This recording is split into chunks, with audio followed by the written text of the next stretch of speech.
Hello everyone, I hope you guys are doing well. तो कहानी कुछ ऐसी है कि driving licence scenes in Canada. तो भाई ड्राइविंग लाइसेंस बहुत ज़्यादा इम्पॉर्टेंट है यहाँ पर। और जो सबसे बड़ी गलती जो मैंने की, जो मैं चाहता हूँ कि आप अवॉइड करो, वो ये है कि आप जिस भी कंट्री से आ रहे हो उस कंट्री का लाइसेंस बना कर आओ। बिकॉज ऐसा है कि जैसे अगर मैं पाकिस्तान के लाइसेंस, ड्राइविंग लाइसेंस की बात करता हूँ, तो मैं बेसिकली ड्राइविंग सेंटर जब यहाँ पर गया तो मैंने उनसे पूछा कि अगर मेरे पास लाइसेंस होता पाकिस्तानी लाइसेंस, तो उस पे आप लोग जो है ना वो मुझे क्या बेनिफिट देते। तो उन्होंने कहा कि हमारे कुछ कंट्रीज़ के साथ इस तरह के कुछ कॉन्ट्रैक्ट्स हैं या इस तरह कुछ सीन है कि जिस पे हम डायरेक्टली आपको लाइसेंस भी देते हैं, लेकिन पाकिस्तान के साथ हमारा ऐसा सीन नहीं है। लेकिन पाकिस्तानी ड्राइविंग लाइसेंस होने का एक फ़ायदा ये है कि लेट्स से आपके पास 2 इयर्स का लाइसेंस होता, 2 इयर्स का एक्सपीरियंस होता, तो डायरेक्ट आप जी के लिए अप्लाई कर सकते थे। अगर आपके पास 1 ईयर का होता तो आप G2 के लिए अप्लाई कर सकते थे इस तरीके से। तो मेरे पास तो लाइसेंस था ही नहीं परमानेंट, तो इसकी वजह से मुझे पूरा प्रोसेस जो है ना वो शुरू से स्टार्ट करना पड़ा। तो मैं आप लोगों को प्रोसेस बता देता हूँ कि यहाँ पर ड्राइविंग लाइसेंस का सीन क्या है।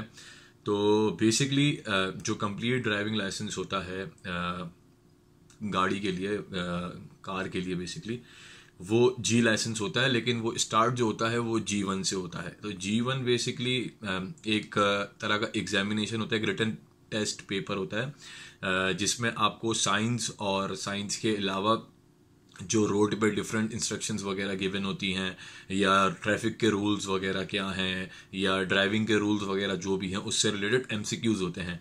कुछ में साइंस वगैरह बनी होती है, एक पार्ट होता है जहाँ पर साइंस वगैरह होती है और उस पर आपको बताना होता है कि साइंस का मतलब क्या है। और कुछ जगहों पे ऐसा होता है कि आपसे ट्रैफिक रूल्स जो है ना वो लाइक राइटिंग में, रिटर्न फॉर्म में पूछे जाते हैं और उसका भी आपको MCQs में जवाब देना होता है। बेसिकली 2 पार्ट्स में टेस्ट डिवाइड होता है। तो पहले मैं फ़ीस की भी बात कर लेता हूँ कि फ़ीस आप इनिशियली कितनी पे करते हो। आप $159.75 प्लस टैक्स आई थिंक, या टोटल मिला के इतना कुछ पे करते हो। इसमें आपका इंक्लूड होता है नॉलेज टेस्ट, जो आप G1 के लिए टेस्ट देते हो वो होगा। आपका जो रोड टेस्ट होगा वो इंक्लूडेड होता है इसके अंदर, और आपकी 5 साल की लाइसेंसिंग फीस इसके अंदर इंक्लूडेड होती है। तो ये आप देने के बाद ही बेसिकली G1 के लिए, अगर आपके पास कोई एक्सपीरियंस नहीं है मेरी तरह, तो आप G1 पहले देते हो रिटर्न टेस्ट, फिर उसके बाद आप G2 देते हो और फिर G देते हो। तो G1 की तो मैंने बात कर ली कि G1 क्या होता है टेस्ट। अब G1 टेस्ट क्लियर करने के बाद हुआ ये कि मैं जिस दिन गया था उस दिन सैटरडे था और ठीक ठाक रश था, कोई 200-250 बंदा बाहर खड़ा हुआ था। और मसला ये हुआ कि बारिश भी हो गई उधर, तो मैं अम्ब्रेला भी लेकर नहीं गया था साथ में। बारिश होने की वजह से हालत बुरी हो गई, ठंड इतनी ज़्यादा हो गई थी, पूरा जिस्म कांपना शुरू हो गया था। बस मैं वेट कर रहा था किसी तरीके से बारी आ जाए अंदर तो मैं चले जाऊं। और मतलब ठंड की वजह से मैं इधर उधर जो है ना वो वॉक करना शुरू कर देता कि थोड़ी बॉडी वार्म रहे।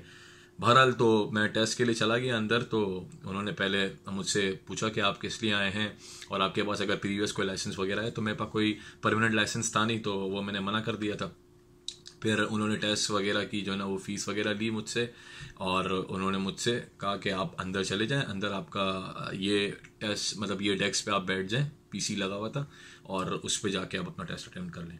तो G1 क्लियर करने के बाद आप क्या कर सकते हो, अगर आपने ड्राइविंग करनी है तो उसकी कुछ रिस्ट्रिक्शंस है। G1 के अंदर ऐसा है कि सबसे पहले तो आप G1 में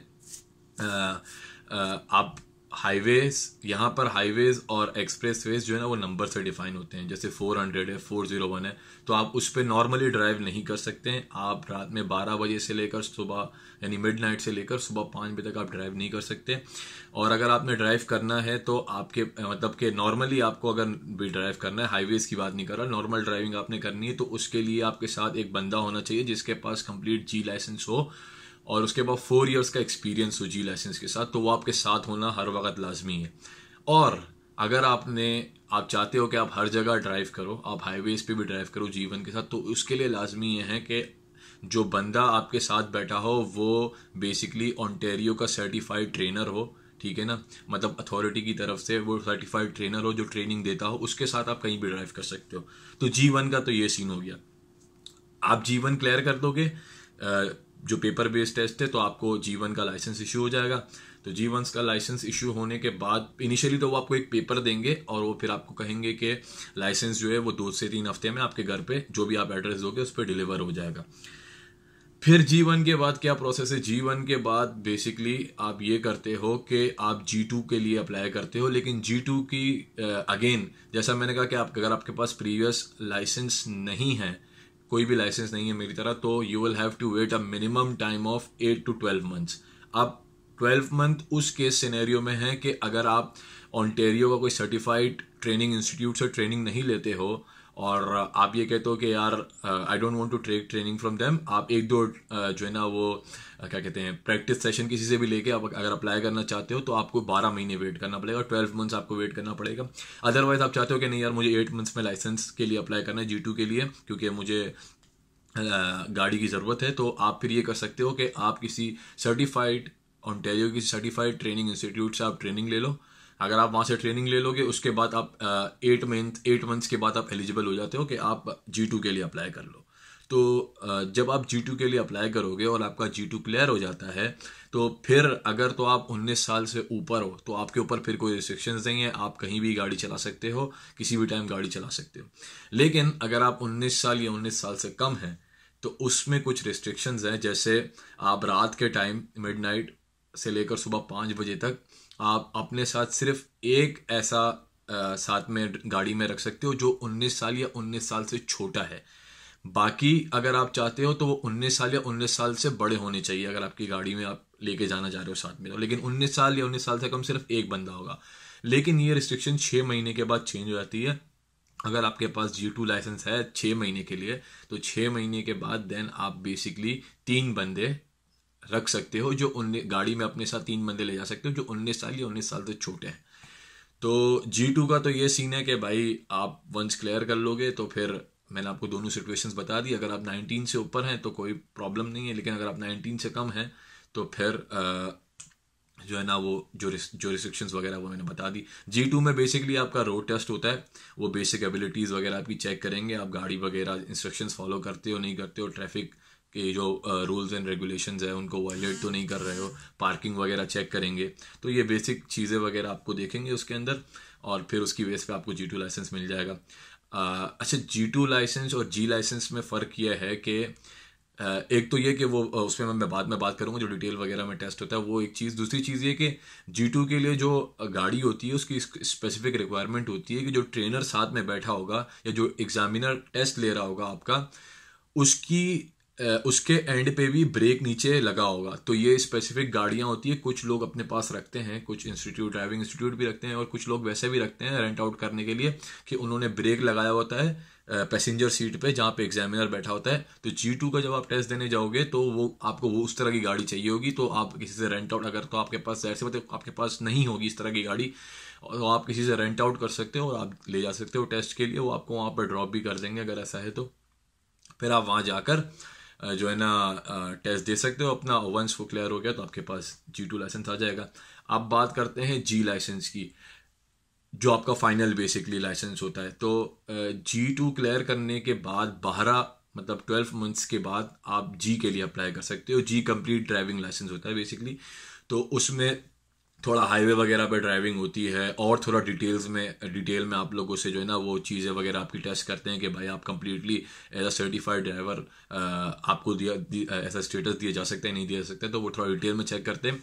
और जो G लाइसेंस है बेसिकली उसके लिए आपको नॉर्मल गाड़ी चाहिए होती है, उसमें एग्जामिनर जो है ना उसके एंड पे ब्रेक वगैरह की रिक्वायरमेंट नहीं होती, तो आप नॉर्मल गाड़ी भी लेके जा सकते हो।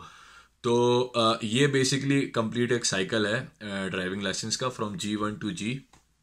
अब होता कुछ इस तरीके से है कि ड्राइविंग लाइसेंस इम्पॉर्टेंट इसलिए भी है कि ये डिपेंड करता है कि आप किस मंथ में यहाँ पर आ रहे हो या किस सीज़न में आ रहे हो, और दूसरी चीज़ ये कि आप कहाँ से आ रहे हो ये भी मैटर करता है। जैसे मैं आया था कराची से और मैं कराची के अलावा दुबई में रहा हूँ, तो दुबई तो कराची से भी ज़्यादा गर्म है।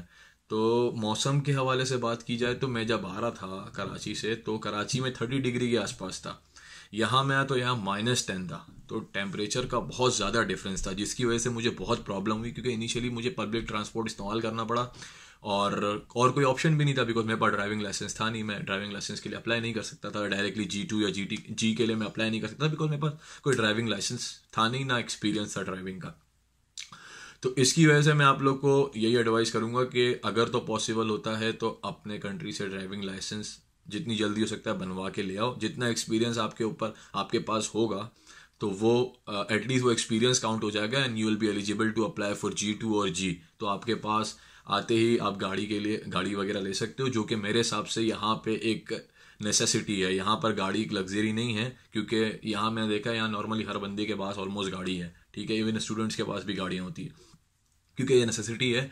यहाँ पर टेम्परेचर थोड़ा सा इस तरह का होता है कि आप पब्लिक ट्रांसपोर्ट में आप लोग को एक तो टाइम भी बहुत ज़्यादा होता है, ऊपर से मौसम की वजह से आपको परेशानी भी होती है, क्योंकि अगर आप मेरी तरह कराची जैसे शहर से आ रहे हो जहाँ टेम्परेचर काफ़ी वार्म रहता है, तो यहाँ पे आपको बेसिकली टेम्परेचर के साथ एडजस्ट करना मुश्किल हो जाती है। तो आई होप कि आपको ये वीडियो यूज़फुल लगी होगी। अगर यूज़फुल लगी है, फेसबुक पे देख रहे हो तो पेज को लाइक करो, फॉलो करो, वीडियो को लाइक करो, शेयर करो, और कमेंट करके बताओ किस तरह का कंटेंट देखना चाहते हो फ्यूचर में। यूट्यूब पे देख रहे हो तो चैनल को सब्सक्राइब करो, बेल आइकन को प्रेस करो, वीडियो को लाइक करो, लोगों के साथ दोस्तों के साथ शेयर करो जिनको इससे बेनिफिट मिल सकता है। कमेंट करके बताओ आगे किस तरह का कंटेंट देखना चाहते हो। और इसके अलावा इंस्टाग्राम पे फॉलो करना नहीं भूलो। इंस्टाग्राम जस्ट मैंने स्टार्ट किया यूज़ करना, अभी भी मैं एक अच्छे फ़ोन का वेट कर रहा हूँ ताकि मैं वहाँ पर भी चीज़ें वगैरह पोस्ट कर सकूँ। वीडियो वगैरह तो ज़ाहिर सी बात है फेसबुक और यूट्यूब पे आएंगी, मगर जो पिक्चर्स वगैरह का सीन है वो इंस्टाग्राम पे ही होगा। तो इंस्टाग्राम पे सब्सक्राइब करो, और सॉरी फॉलो करो इंस्टाग्राम पे। और मैं आप लोगों से नेक्स्ट वीडियो में मिलता हूँ। अपना ख्याल रखना। अल्लाह।